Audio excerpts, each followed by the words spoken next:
तो हमने यहाँ पे आपको अपर लिमिट लोअर लिमिट, हमको पहले अपर एक्स की जगह अपर लिमिट रखना होता है और फिर उसके बाद लोअर लिमिट रखना होता है।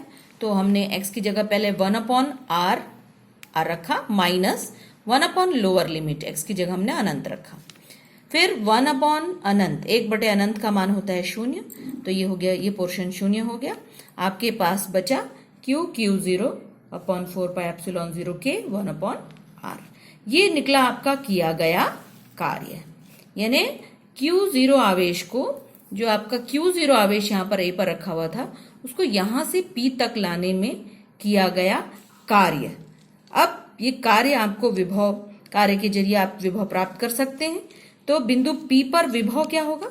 विभव बराबर W/Q0, कार्य बटे आवेश।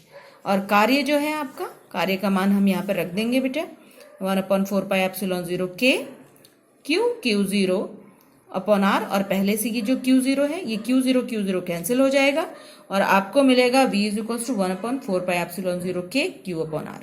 ये निकल गया बिंदु आवेश के कारण किसी बिंदु पर विभव के लिए व्यंजक।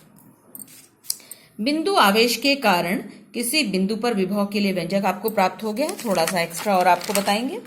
जैसे यहाँ पर आप वहां पर जो सॉल्व किया है आपने, वो वायु या निर्वात के अलावा कोई अन्य माध्यम आपने लिया है, लेकिन अगर वो दोनों आवेश वायु या निर्वात में रखे हों तो वायु या निर्वात का परावैद्युतांक का मान होता है 1 रख देंगे तो वायु या निर्वात के लिए विभव का ये सूत्र प्राप्त होगा। दूसरी बात है, यदि r बराबर अनंत हो, यानी r बराबर अनंत का मतलब हो गया ये कि ये जो आपने दूरी r ली है, यानी ये बिंदु P कहीं अनंत पर हो, कहीं अनंत पर हो, तो अनंत पर होगा तो r का मान जो है हम यहाँ पे अनंत रखते हैं, तो आपको विभव क्या आ जाता है, अनंत अब सबको भाग देगा तो 0 आ जाएगा। यानी किसी बिंदु आवेश के कारण अनंत पर कोई विभव नहीं होता, विभव 0 होता है, यहाँ लिखा है, अर्थात अनंत पर स्थिर विद्युत विभव 0 होता है। फिर एक आवेशों के निकाय के कारण विद्युत विभव। आवेशों के निकाय, आपने एक बिंदु आवेश के कारण किसी बिंदु P पर विद्युत विभव निकाला था, यहाँ पर एक ना होके अनगिनत आपके आवेश हैं, जैसे कि Q1 Q2 Q3 Q4 हमने लिया, इसी प्रकार से Q5 Q6 Qn तक हो सकते हैं। तो ये सारे आवेश के कारण किसी बिंदु P पर विभव अगर हमको ज्ञात करना है, तो यहाँ पर पहले हमने लिखा है कि पहला जो आवेश Q1 है उसके कारण विभव V1, इसका सूत्र जो अभी आपने प्राप्त किया उसके हिसाब से हो जाएगा। Q1 मतलब ये एग्जैक्टली ये सेम रहेगा आपका Q1/R1, R1 जो दूरी है बिंदु P से दूरी R1। उसी प्रकार से V2 के लिए सेम टू सेम हो जाएगा आपका, देखिए बस हमने दूरी बदली है, आवेश बदला है।